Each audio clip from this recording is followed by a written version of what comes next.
مشاهدينا الكرام، السلام عليكم ورحمة الله. نشرة الأخبار نقدمها لكم من تلفزيون الدولة إرتيا، نستهلها بالعناوين. المزارع المطرية توجد في وضع جيد في مدينة تسني. مؤسسة الغلال والمواشي توفر جرارات لمساعدة المزارعين في مدينة قنداع. مكتب التعليم في الإقليم الأوسط ينظم دورة تأهيلية للمعلمين.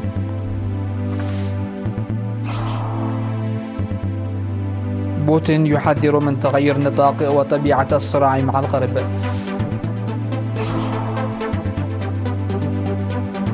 تنظيم داعش يتبنى الهجوم الدامي في وسط أفغانستان.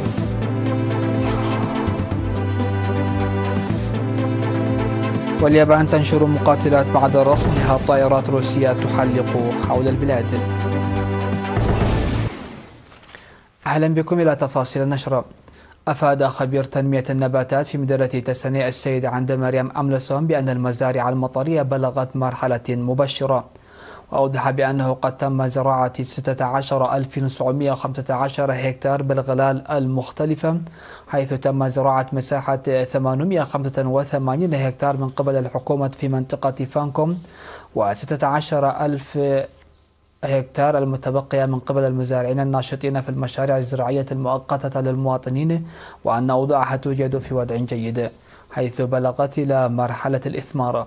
وذكر السيد عند مريم أن المزارع وصلت إلى هذه الأوضاع المبشرة بفضل الأمطار التي هطلت بنسب جيدة وفي الوقت المناسب في هذا الموسم الزراعي، موصيا المزارعين لمتابعة مزارعهم والانتباه لمسائل الحشرات الضارة وإبلاغ الجهات المختصة مبكرا لاتخاذ الإجراءات المناسبة في حال ظهورها.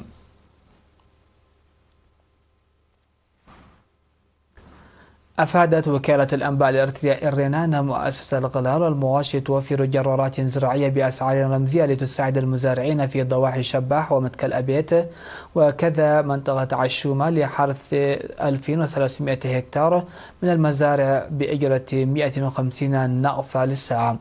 وعبر المزارعون عن شكرهم لمؤسسة الغلال والمواشي بتوفيرها الجرارات بأسعار رمزية، مما خفض تكاليف إيجارات الجرارات مقارنة بتلك الخاصة، مطالبين الجهة المختصة بتوفير الجرارات والآليات لصيانة الحواجز المائية التي تجرف باستمرار جراء السيول.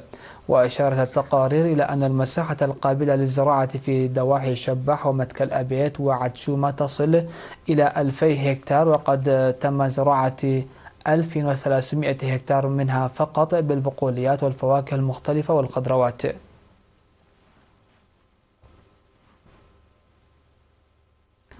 قال المدير الطبي في مستشفى الضعيح الدكتور صقز آب تخلزقي إن إدخال المعدات الرقمية في المستشفى خلق الارتياح لدى العمال والمرضى.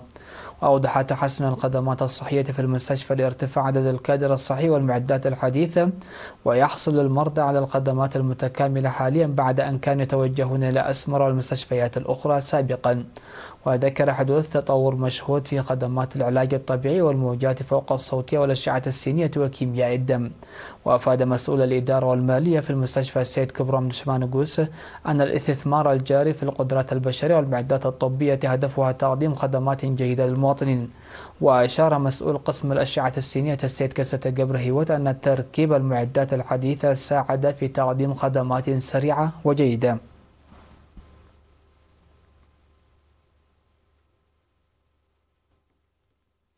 نظم مكتب التعليم بالإقليم الأوسط دورة تأهيلية ل 760 معلما، 80% منهم من المعلمات، لتحسين أداء العملية التعليمية ورفع نسبة النجاح في الامتحانات الوطنية.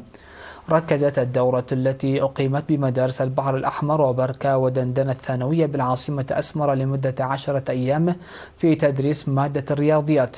وأوضح مسؤول قسم الدراسات والتخطيط والتأهيل الأستاذ ماتيوس سبحة الآب أن الهدف من الدورة هو تأهيل معلم مادة الرياضيات بالمرحلة الثانوية لتحسين طرق تعليم مادة الرياضيات نظرا إلى أهميتها العلمية بالتجهيز والتنسيق مع خبراء في هذا الشأن. وأضاف الأستاذ ماتيوس بأن نتيجة الطلبة الذين شاركوا بامتحانات شهادة المرحلة المتوسطة والمرحلة الثانوية أيضا لهذا العام أشارت إلى انخفاض في في مادة الرياضيات، وأنه سيتم تنظيم دورات مماثلة لتأهيل معلمي اللغة الإنجليزية ولغة الأم، موصيا المعلمين للاستفادة من الدورات المقدمة لهم. وأكد المعلمون المشاركون بالدورة جاهزيتهم لتحسين أدائهم، مشيدين بأهمية الدورة وتأثيرها على الأداء التعليمي.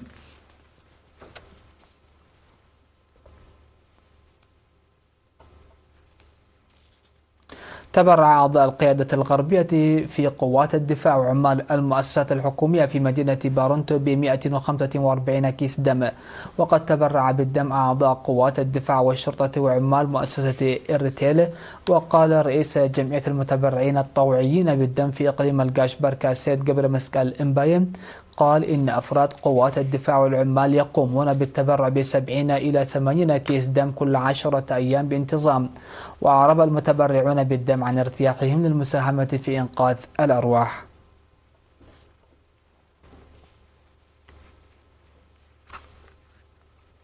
مشاهدينا، فاصل قصير ومن ثم نعود لمتابعة الأنباء على الصعيد العالمي، لكن بعد هذا الفاصل.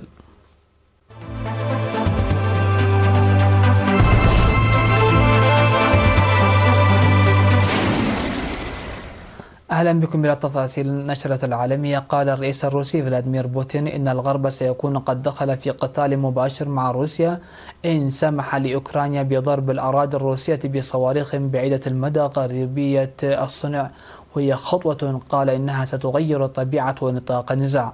وكان الرئيس الأوكراني فلاديمير زيلينسكي قد طلب مرارا من حلفاء كييف على مدار شهور السماح لأوكرانيا بضرب العمق الروسي بصواريخ غربية، منها أنظمة صواريخ أتكامز الأمريكية بعيدة المدى وصواريخ ستورم شادوز البريطانية، وذلك بهدف الحد من قدرة موسكو على شن هجمات.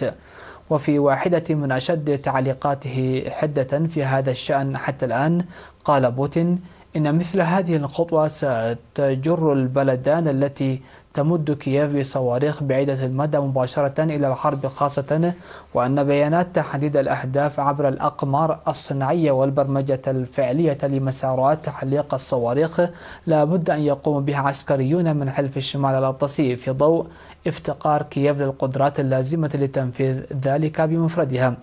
وقال بوتين للتلفزيون الرسمي: لذا فإن الأمر لا يتعلق بالسماح للنظام الأوكراني بضرب روسيا بهذه الأسلحة أم لا، بل يتعلق الأمر بتقدير ما إذا كانت دول حلف الشمال الأطلسي متورطة بشكل مباشر في صراع عسكري أم لا. أعلن تنظيم الدولة الإسلامية في أفغانستان مسؤوليته عن هجوم استهدف مدنيين في وسط البلاد، فيما أفادت حكومة طالبان بمقتل مدنيين برصاص مسلحين من دون تقديم حصيلة للضحايا. وقال التنظيم في بيان إن مقاتليه قتلوا 15 شخصا وأصابوا 6 آخرين في هجوم بوسط أفغانستان. ونقلت وكالة الصحافة الفرنسية عن مصدر في ولاية دايكندي أن الهجوم خلف 14 قتيلا و4 جرحى.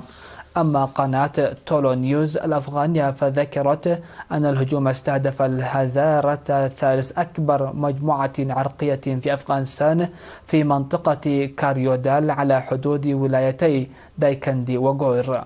وفي منتصف أغسطس الماضي أعلن تنظيم الدولة الإسلامية مسؤوليته عن هجوم بقنبلة أسفر عن مقتل شخص واحد على الأقل وإصابة نحو 10 بجروح في حي نقطته أغلبية شيعية في كابل.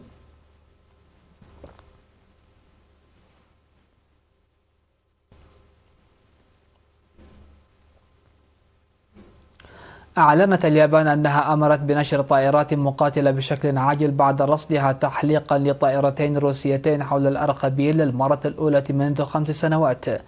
وأفاد مسؤول في وزارة الدفاع اليابانية أن آخر مرة حلقت فيها طائرات عسكرية روسية حول اليابان كانت عام 2019، لكن تلك الحادثة شملت قاذفات دخلت بشكل فعلي المجال الجوي للبلاد. وأورد بيان لوزارة الدفاع أنه حلقت طائرتان روسيتان من طراز توبوليف 142 من البحر بين اليابان وكوريا الجنوبية باتجاه منطقة أوكيناوا الجنوبية. وأضاف أن الطائرتين اتجهتا بعد ذلك شمالا فوق المحيط الهادي لإنهاء رحلتهما قبالة جزيرة هوكايدو الشمالية. وقال المسؤول الياباني أن الطائرات حلقت أيضا فوق منطقة متنازع عليها بين اليابان وروسيا.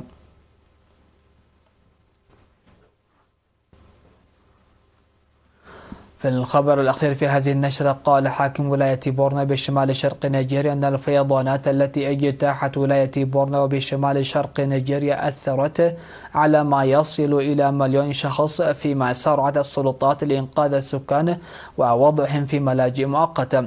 وبدأت الفيضانات عندما فاضت مياه أحد السدود بعد هطول أمطار غزيرة، مما أدى إلى تدمير حديقة حيوان مملوكة للدولة وجرف التماسيح والثعابين إلى المجتمعات التي غمرتها الفيضانات. وقال مسؤولون محليون إن هذا هو أسوأ فيضانات تشهدها الولاية منذ عقدين، وأدت الفيضانات التي غمرت مدينة مايدوغوري إلى مصرع 30 شخصا على الأقل، ونزوح أكثر من 400 ألف شخص، كما أعلنت أجهزة الإغاثة التي تخشى ارتفاع الحصيلة. وأغرقت الفيضانات آلاف المنازل بسبب ارتفاع سريع لمنسوب المياه إثر تصدع سد آلاو على بحيرة ناغادا على بعد 20 كيلومتر جنوب مايدوغوري. ختاما لنشرة هذه الفترة مشاهدينا الأكارم، هذا أبرز العناوين. المزارع المطرية توجد في وضع جيد في مدينة سني. مؤسسة الغلال والمواشي توفر جرارات لمساعدة المزارعين في مدينة قنداع. مكتب التعليم في الإقليم الأوسط ينظم دورة تأهيلية للمعلمين. بوتين يحذر من تغير النطاق وطبيعة الصراع مع الغرب. تنظيم داعش يتبنى الهجوم الدامي في وسط أفغانستان. واليابان تنشر مقاتلات بعد رصدها طائرات روسية تحلق حول البلاد. مشاهدينا، هكذا نكون قد وصلنا وإياكم إلى نهاية نشرة هذا المساء. هذه تحيات الفريق العامل، والسلام عليكم ورحمة الله.